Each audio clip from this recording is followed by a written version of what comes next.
जाओ काल।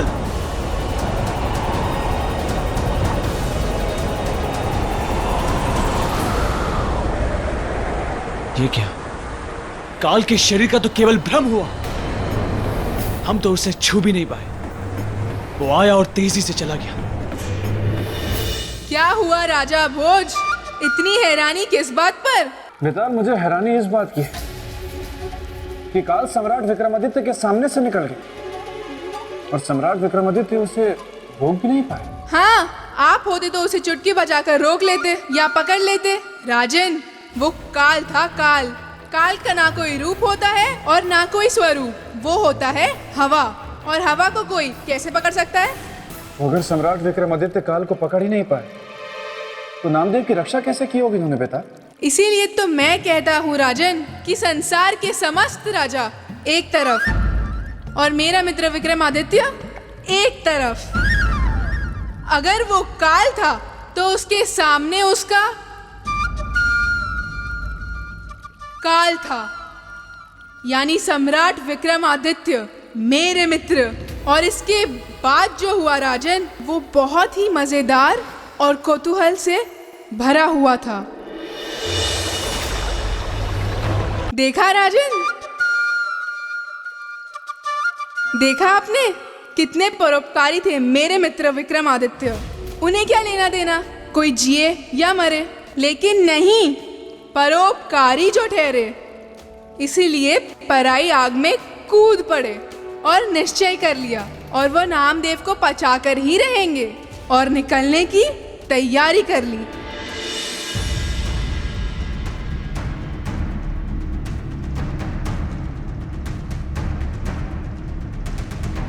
क्या बात है महाराज? सम्राट, क्षमा करें। आज तक हमने आपका मार्ग कभी नहीं रोका, किंतु आज रोकेंगे। हम आपको काल को रोकने नहीं जाने देंगे। क्या आप क्या कह रही हैं? वही जो एक सुहागन स्त्री को कहना चाहिए।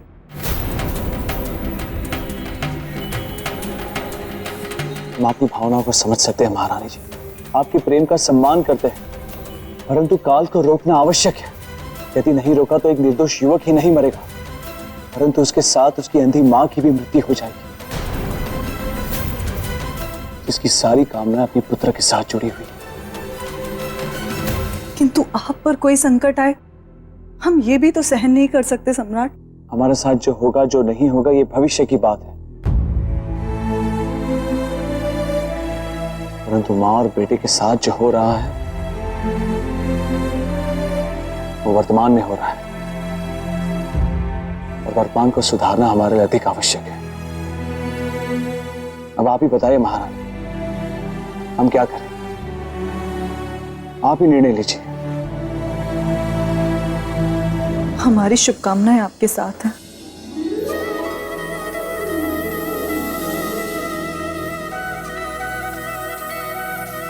सहमति और सहयोग के लिए बहुत बहुत धन्यवाद महारानी। चलते हैं।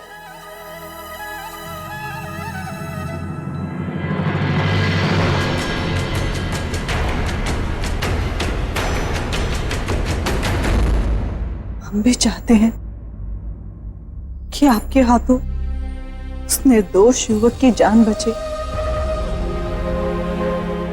पर साथ ही साथ हम ये भी चाहते हैं कि हमारे साथ कुछ अप्रिय ना घटे।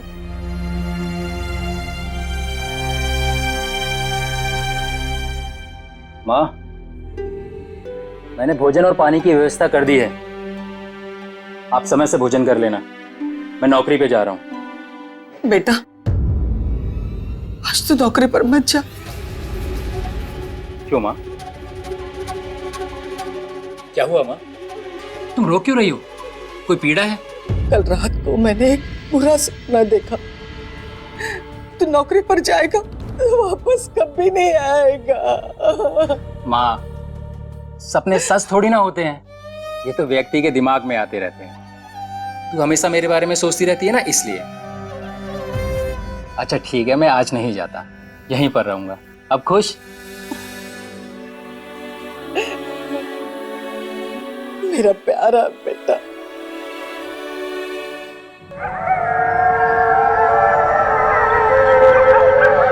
ये क्या? दिन में सियार के रोने की आवाज।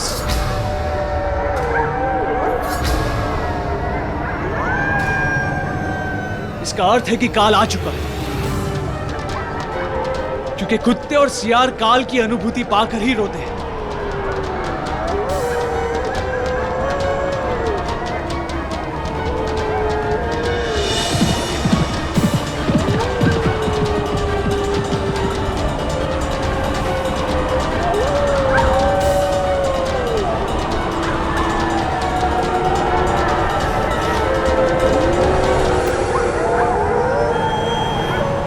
सियार के रोने की आवाज इसी दिशा से आ रही है। इसका अर्थ यह है कि काल भी इसी दिशा से आया होगा।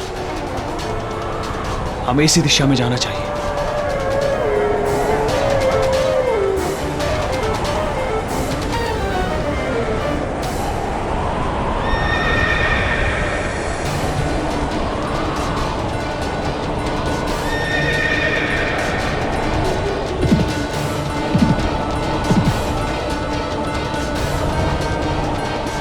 काल,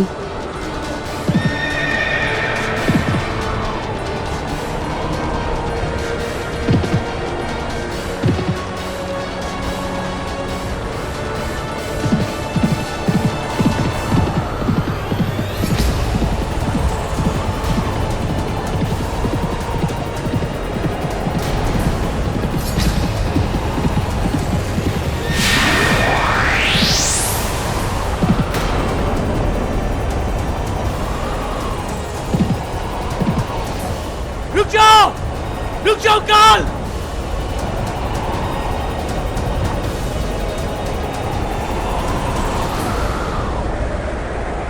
ये क्या? काल के शरीर का तो केवल भ्रम हुआ। हम तो उसे छू भी नहीं पाए। वो आया और तेजी से चला गया। क्या हुआ राजा भोज? इतनी हैरानी किस बात पर? बेताल, मुझे हैरानी इस बात की कि काल सम्राट विक्रमादित्य के सामने से निकल गई और सम्राट विक्रमादित्य उसे रोक भी नहीं पाए। हाँ, आप होते तो उसे चुटकी बजाकर रोक लेते या पकड़ लेते। राजन, वो काल था। काल का ना कोई रूप होता है और ना कोई स्वरूप। वो होता है हवा, और हवा को कोई कैसे पकड़ सकता है? अगर सम्राट विक्रमादित्य काल को पकड़ ही नहीं पाए तो नामदेव की रक्षा कैसे की होगी उन्होंने बेटा? इसीलिए तो मैं कहता हूँ राजन कि संसार के समस्त राजा एक तरफ और मेरा मित्र विक्रमादित्य एक तरफ। अगर वो काल था तो उसके सामने उसका काल था, यानी सम्राट विक्रमादित्य मेरे मित्र। और इसके बाद जो हुआ राजन, वो बहुत ही मजेदार और कौतूहल से भरा हुआ था।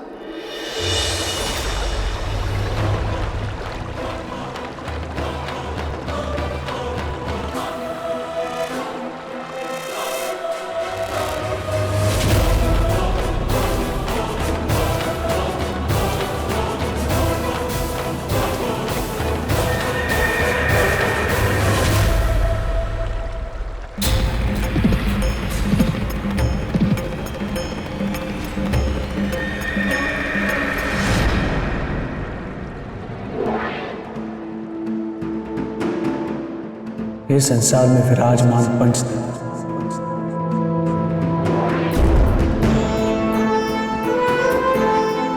पवित्र जल, वायु, अग्नि, पृथ्वी और आकाश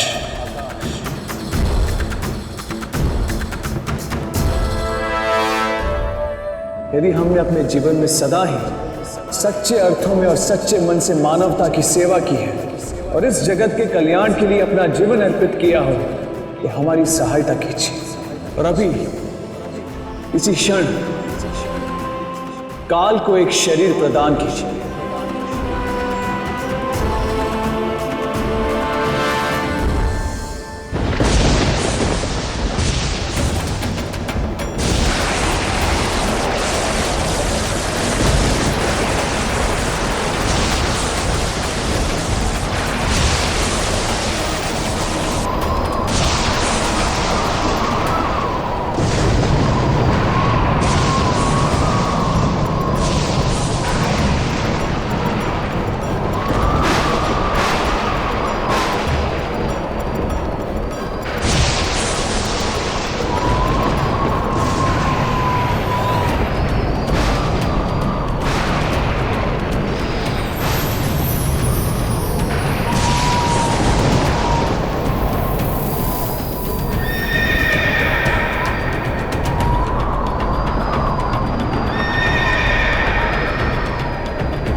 अब तुम्हारा भागना व्यर्थ है,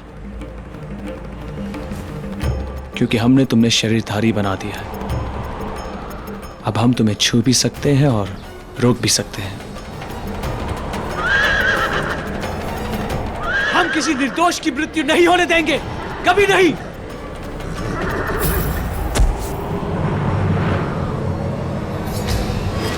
काल, देखता हूं कब तक और कहां तक भागते हो तुम। रुक जाओ काल।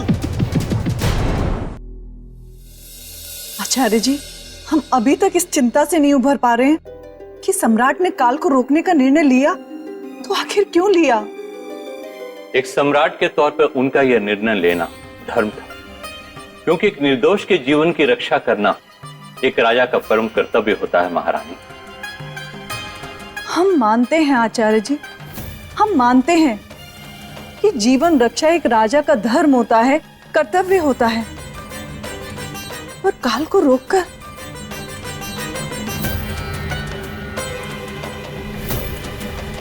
सच कहें तो इस बार सम्राट ने हमें शुभ और अशुभ के दो पार्टों के बीच पिसने को छोड़ दिया है।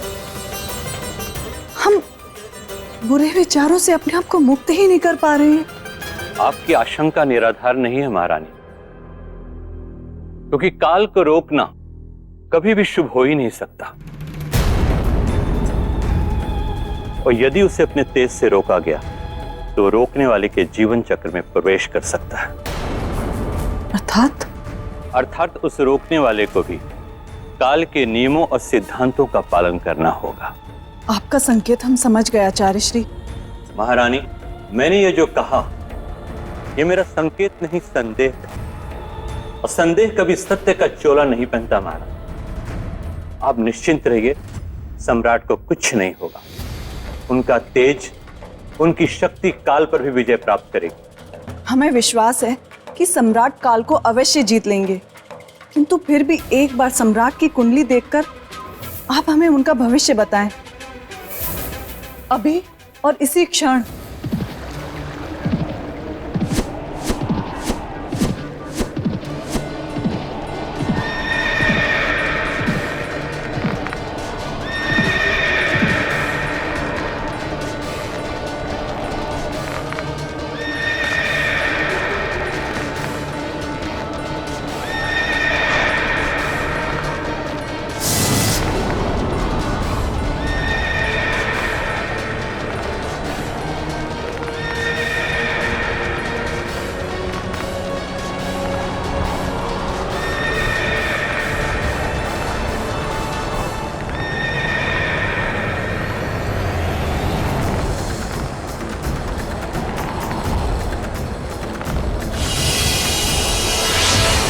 विक्रमादित्य,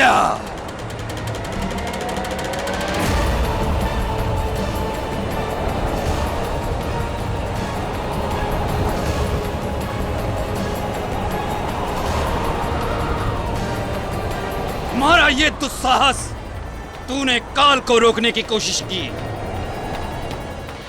उसके मार्ग में तुम बाधा बने, तुम्हें इसका दंड मिलेगा, कठोर दंड। तो राजन, अगर आप मेरे मित्र की जगह होते तो क्या काल को ऐसे पकड़ सकते थे? नहीं नहीं नहीं नहीं, उत्तर मत दीजिएगा, उत्तर मत दीजिएगा, क्योंकि मेरा ये प्रश्न ही गलत है। आप मेरे मित्र की जगह कैसे हो सकते? हो ही नहीं सकते। कहाँ बूंद और कहाँ सागर, कहाँ मिट्टी का दिया और कहाँ सोने की गागर। सही कहा आपने बेटा। सम्राट विक्रमादित्य से बराबरी का तो मैं सोच भी नहीं सकता। वाह वाह वाह वाह वाह वाह राजा भोज, वाह। मेरे मित्र से बराबरी के बारे में नहीं सोच सकते, लेकिन उनके सिंहासन को प्राप्त करने के बारे में दिन रात सोचते रहते हैं। बल्कि मुझे तो लगता है आप सोचते ही सिर्फ यही है। श्रीमान बेटा, मैंने आपसे पहले भी कहा कि इस सिंहासन को मैं अपने प्रजा के हित के लिए प्राप्त करना चाहता हूँ। इसलिए आप कृपया करके मुझे सम्राट विक्रमादित्य की परोपकार की कथा सुनाएं, ताकि मैं उससे प्रेरणा लेकर इस सिंहासन को प्राप्त कर सकूं। तो ठीक है, सुनिए। मेरा मित्र था काल के सामने और महारानी थी वराह मिहिर जी के सामने। आचार्य जी, देख ली आपने सम्राट की कुंडली? महारानी, मेरा ऐसा मत है कि अनावश्यक कुंडली नहीं देखनी चाहिए। कुंडली देखने का अर्थ है काल की गणना, और काल की शुभ गणना। हो या अशुभ, आप बस सम्राट की कुंडली देखिए, ये हमारा आदेश है। जी महारानी।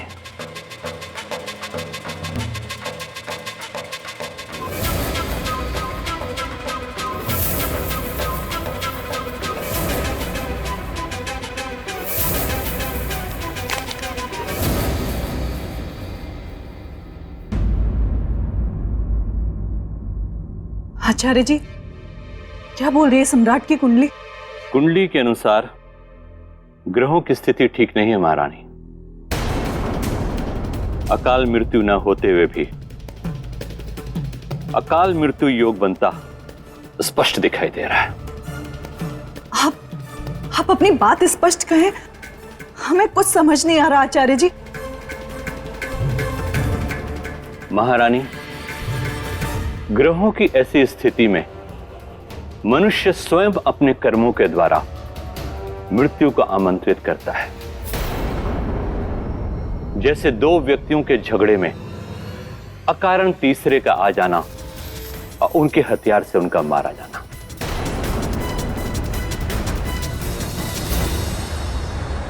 नहीं काल, नहीं, हमारे जीवित तुम उस निर्दोष मनुष्य की मृत्यु नहीं कर सकते, कभी नहीं।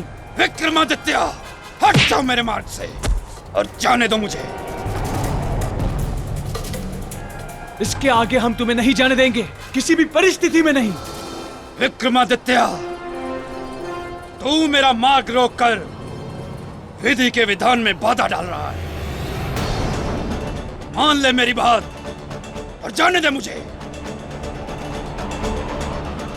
परोपकार के हट में तू अपनी अकाल मृत्यु बुला रहा है। मृत्यु का भय नहीं है हमें। ओ, तो तू मरना चाहता है? मरने की चिंता नहीं है हमें काल, परंतु उस निर्दोष मनुष्य को, उसे कभी नहीं मरने देंगे। वो अपनी अंधी मां का सहारा है, अपने घर का दीपक है। हम उस घर को दुखों के अंधेरों में कभी नहीं डूबने देंगे, यह हमारा संकल्प है। तू अब मेरे क्रोध के कुएं में डूबेगा। तुम्हारी ये परोपकार की इच्छा ही तुम्हारा काल बनेगी। हट जाओ। काल, उस निर्दोष की मृत्यु करने से पहले तुम्हें हमारे साथ युद्ध करना होगा।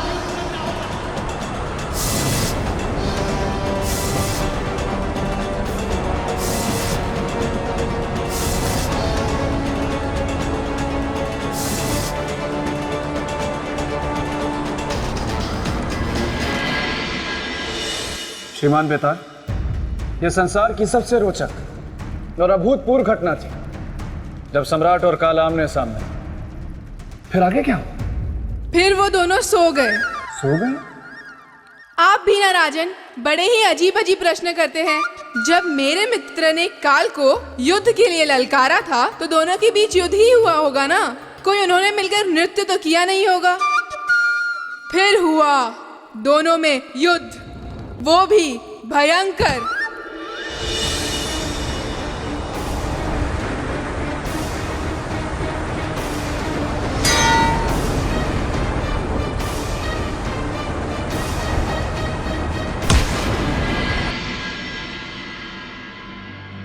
माँ, बेटा, मेरा पेट भर गया। अच्छा माँ, अब तुम आराम करो, मैं चलूंगा। क्यों बेटा, और थोड़ी देर मेरे पास नहीं रुक सकता?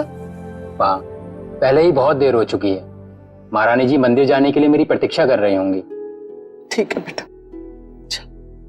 चलो माँ, तुम आराम करो।